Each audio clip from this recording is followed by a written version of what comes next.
Ya, semoga. Assalamualaikum warahmatullahi wabarakatuh. Bismillahirrahmanirrahim. Alhamdulillahilladzi a'tana minan na'imi allati la tu'addu wa la tuhsa. Ahmaduhu subhanahu wa ta'ala hamdan yakunu bihi mukhtasar. Ashhadu an la ilaha illallah wahdahu la syarika lahu. Syahadat 'abdin lam yakun mu'abidan wa la 'asa. Wa ashhadu anna sayyidana wa nabiyyana Muhammadan 'abduhu wa rasuluhu alladhi sara bisyafa'atil 'uzma mukhtasar. Fassalawatullah wa salamuhu alaihi salatan wa salaman daimaini mutalazimaini ila yaumil liqa, amma ba'du. Faqad qala Allah ta'ala fil Qur'anil Karim, wa rahmati wasi'at kulla syai'in fasa'aktubuha lilladzina yattaqun. Shadaqallah wa shadaqa Rasulullah sallallahu alaihi wasallam. Abail kiram wa jama'atul muhtaramin, segenap para kiai, para asatidz, para hujjah, bapak dan ibu, segenap jamaah salat Aisyah dan juga salat sunnah tarawih yang persisnya kita berada di malam ke-14 di bulan suci Ramadan. Mudah-mudahan ibadah kita yang sunnah dan yang wajib kiranya diterima oleh Allah Subhanahu wa taala. Puasa yang baru saja berjalan 13 hari pun mudah-mudahan diterima oleh Allah Subhanahu wa taala, dan kita yang hadir insyaallah akan mendapatkan ampunan dari Allah Subhanahu wa taala. Wabil khusus tentunya kepada akhi fillah, guru kita bersama Ad-Da'ilullah Kiai Haji Aisy Ar-Rifai, mata'anallah biduli hayatih. Kita doakan mudah-mudahan beliau Allah panjangkan umur, diberikan kesehatan oleh Allah Subhanahu wa taala. DKM Masjid Jami Al-Manar, orang tua kita itu Al-Mukarram Bapak Haji Dedi dan segenap jajarannya kita doakan mudah-mudahan senantiasa hidupnya diberkahi oleh Allah Subhanahu wa taala. Segenap para orang tua yang mohon maaf dari sekian banyak saya tidak absen satu persatu, namun tentunya tidak mengurangi rasa hormat dan ta'zim saya. Jamaah sekalian yang dirahmati oleh Allah, ada salah seorang ulama yang mana setiap selepas daripada melaksanakan sholat 5 waktu, beliau selalu munajat kepada Allah, rasa syukurnya kepada Allah Subhanahu wa taala. Yahya bin Mu'ad Ar-Razi, beliau senantiasa munajat kepada Allah, bentuk rasa syukur kepada Allah. Dalam ungkapannya beliau mengatakan, Ilahi qad anzalna ilaina rahmatan wahidah.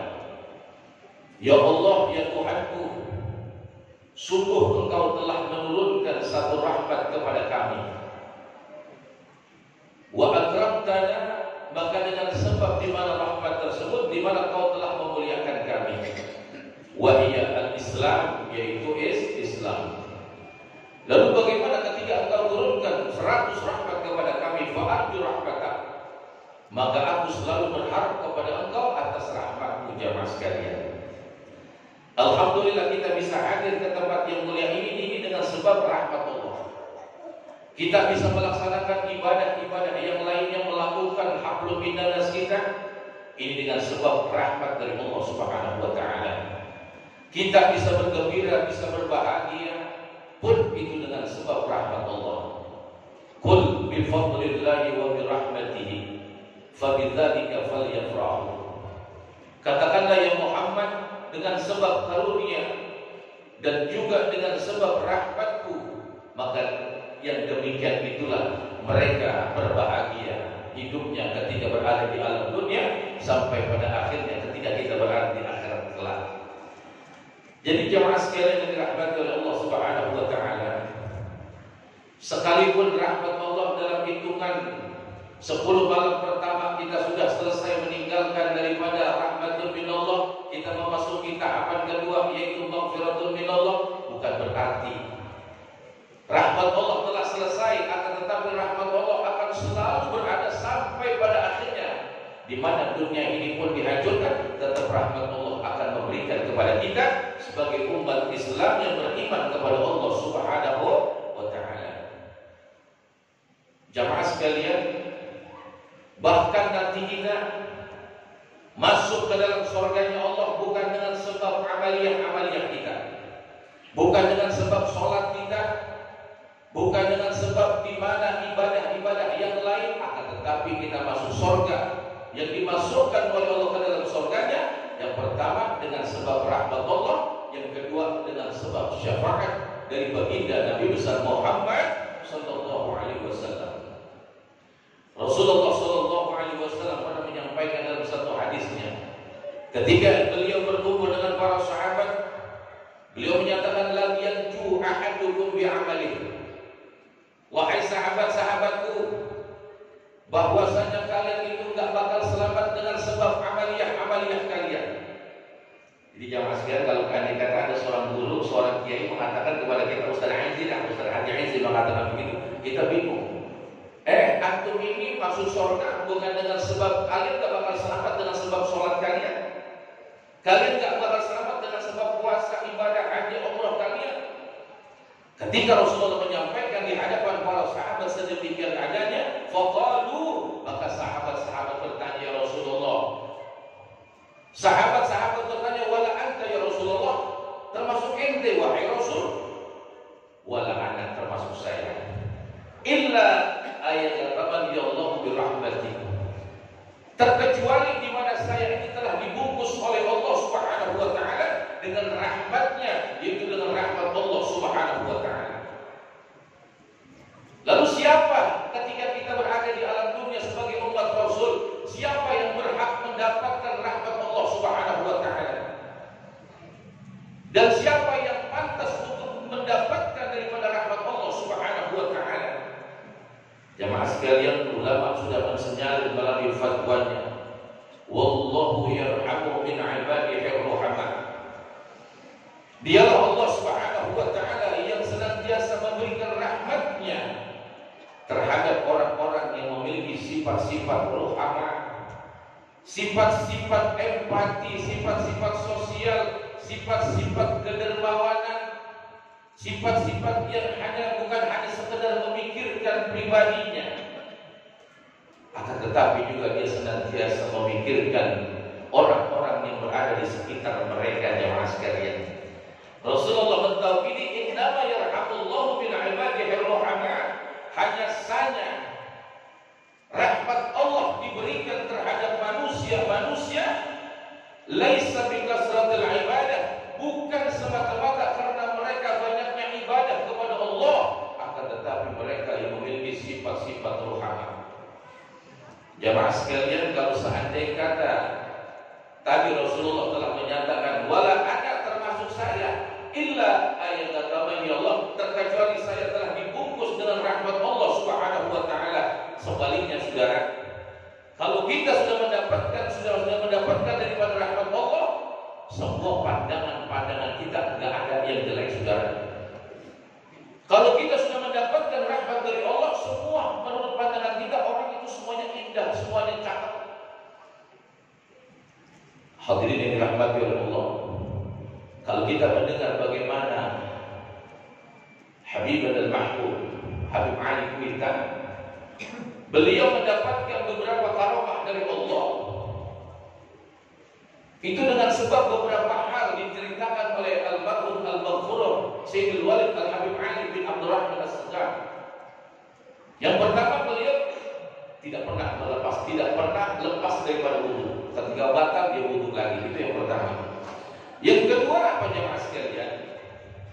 Dia belum pernah menyakiti hati daripada orang lain. Suatu ketika Habib Ali diundang haul oleh tetangganya, jemaah sekalian. Selesai daripada acara, maka hidangan itu keluar. Ternyata di dalam hidangan tersebut bukannya kambing, bukannya ikan ayam atau daging sapi dan lain sebagainya, melainkan hidangan tersebut atasnya atau lauk pauknya adalah lindung, saudara-saudara sekalian. Mas Habib makan lindung, betul nggak? Kira-kira pantas nggak? Ustaz ini juga berdoa guru kita, karena dia memiliki sifat rohani, betul nggak? Sifat-sifat yang tidak akan menyakiti daripada orang lain. Akhirnya beliau mengatakan, inilah hidangan yang paling enak, saudara-saudara sekalian. Akhirnya dia bilang, coba tuan rumah, karena ini hidangan istimewa, hidangan nggak saya makan, saya akan bawa pulang ke rumah, saya akan makan bersama keluarga. Kira-kira kalau ada ungkapan semacam itu, tuan rumah girang apa sakit hati, Pak? Girang apa ada, Pak? Tuh, nggak sakit hati, girang ini orang. Akhirnya jamaah sekalian, dapat beberapa minggu kemudian itu Habib Ali dibawain lindung sebaskop. Wah, katanya Habib Ali doyan kampel itu dibawa sebaskop. Ya tapi alhamdulillah diterima, saudara, karena memiliki sifat rohani.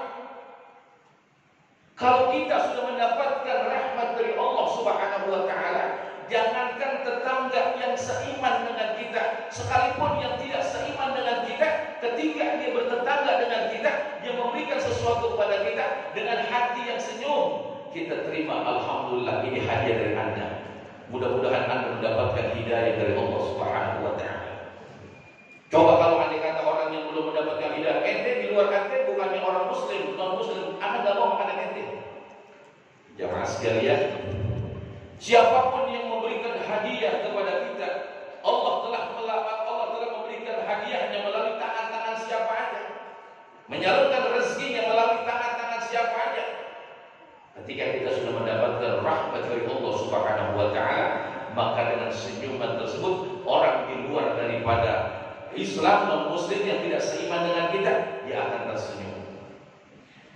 Berapa banyak musuh-musuh baginda Rasulullah yang pada akhirnya mereka bersyahadat masuk Islam bukan dengan sebab kesabaran juga, akan tetapi dengan asbab akhlak yang dimiliki oleh baginda Nabi besar Muhammad sallallahu alaihi wasallam. Akhirnya ini orang Yahudi kafir Quraisy, dia bersyahadat, dia masuk Islam dengan sebab apa? Dengan sebab kemurahan yang ada di dalam jiwa baginda Nabi besar Muhammad sallallahu alaihi wasallam. Jadi jamaah sekalian, yang ketiga, hadirin yang dirahmati oleh Allah, karamah yang dimiliki oleh Sayyidul Wali. Setiap ada orang yang berbicara kepada beliau, bagaimana menurut ente, si fulan ini orangnya tatoan, nongkrongnya suka di jalan, kalau saya lihat ibadat kagak, bagaimana menurut Habib? Oh, si fulan itu khair, orang baik. Dia adalah orang baik, saudara. Enggak ada yang jelek di mata dia. Kenapa sampai Habib mengatakan semacam itu, Pak? La ya'lamu ahadun ma yakunu fi ghad. Seseorang tidak bakal mengetahui sesuatu yang bakal terjadi entar 1 jam yang akan datang, kita enggak mengetahui. Apakah dia lebih beriman dibandingkan dengan kita, jemaah sekalian? Betul kan? Makanya hadirin dirahmati oleh Allah, ya, kalau kita sudah mendapatkan rahmat dari Allah, jangankan yang zahir yang nampak dengan kita, ataupun yang jauh dengan kita, yang dekat sama kita, kita nggak bisa mengomentari, jemaah sekalian.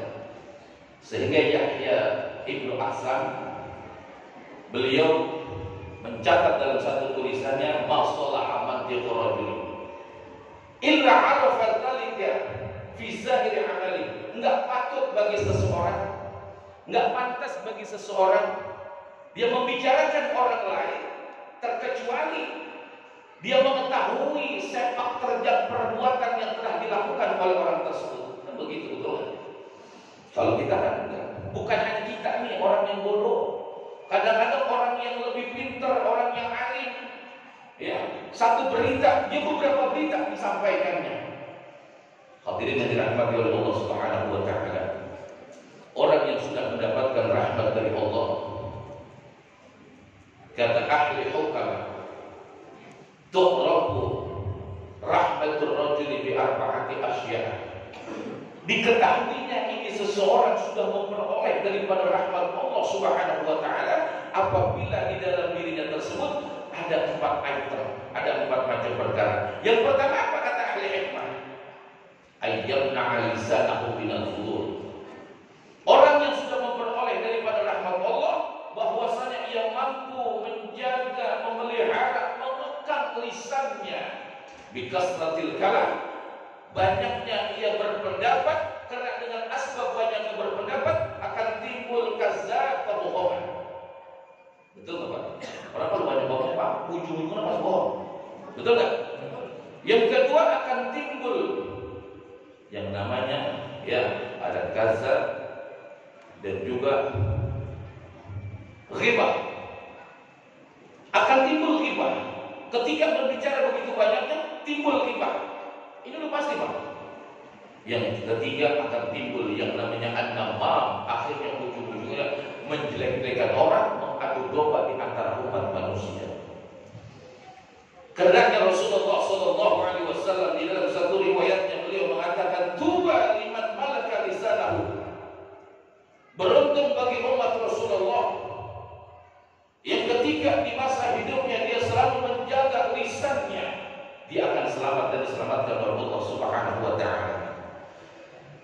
Hadirin yang dirahmati oleh Allah Subhanahu wa taala, lisan termasuk daging yang melunak.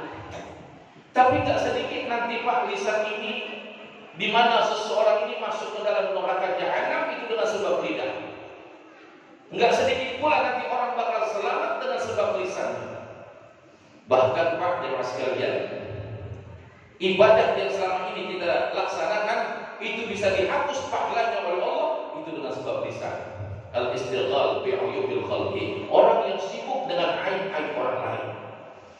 Karenanya Pak jemaah sekalian, insya Allah kita yang masuk ke dalam Masjid Al-Haram, insya Allah kita mendapatkan rahmat dari Allah Subhanahu wa taala. Yang kedua apa kata ahli hikmah? Allah yara fi qalbihi hasadan wa la adawatan li ahadin minan nas. Kalau orang sudah mendapatkan rahmat dari Allah Subhanahu wa taala, sedikit pun tidak terlintas di dalam hati mereka sifat-sifat hasad, sifat-sifat dengki, sifat-sifat dendam, sifat-sifat yang selalu mengajak permusuhan di antara umat manusia. Kalau dia sudah mendapatkan rahmat Allah, hatinya betul-betul terjaga jamaah sekalian. Tapi kalau kita lihat bagaimana di media televisi, di media handphone, betul kan? Ya Allah, bukan orang yang nggak paham agama jamaah sekalian. Terkadang yang paham agama dia mempelintir masalah ayat-ayat Allah, dia sembunyikan kebenaran yang diberikan oleh Allah Subhanahu wa taala. Na'udzubillah min orang Pak. Kalau sudah mendapatkan rahmat Allah, pandangannya pandangan yang baik. Enggak ada yang jelek. Selalu orang di hadapan kita itu semuanya bagus. Jamaah sekalian yang dirahmati oleh Allah Subhanahu wa taala, siapakah yang berhak menggapai daripada rahmat Allah Subhanahu wa taala? Mudah-mudahan kita yang hadir di tahapan yang kedua ini insyaallah mendapatkan rahmat dari Allah Subhanahu wa taala. Kemudian yang terakhir hadirin yang dirahmati oleh Allah, ayat teraka ashabus su. Kalau kita sudah memperoleh orang yang sudah mendapatkan rahmat Allah, yang mampu meninggalkan sahabat-sahabat yang tidak berakhlakul karimah.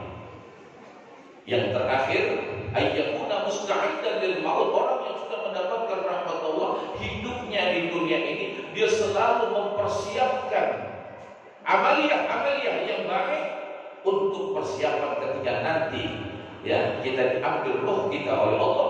Inna lillahi wa inna ilaihi raji'un. Yang jelas Allah berfirman, inna rahmatallah qaribun minal muhsinin, bahwasanya rahmat Allah itu sangat didekatkan khusus terhadap mereka yang selalu hablum minan nas, mereka yang selalu melakukan kebaikan-kebaikan. Bukan hanya sekedar melakukan kebaikan, dia berderma, dia bersedekah dan lain sebagainya, tapi juga dia selalu membuat orang menjadi tersenyum, tidak pernah melakukan hal-hal yang menyembunyikan kebenaran tersebut, yang pada akhirnya dengan sebab kebencian sampai sekarang belum move on, belum berhenti jamaah setengah pada Allah.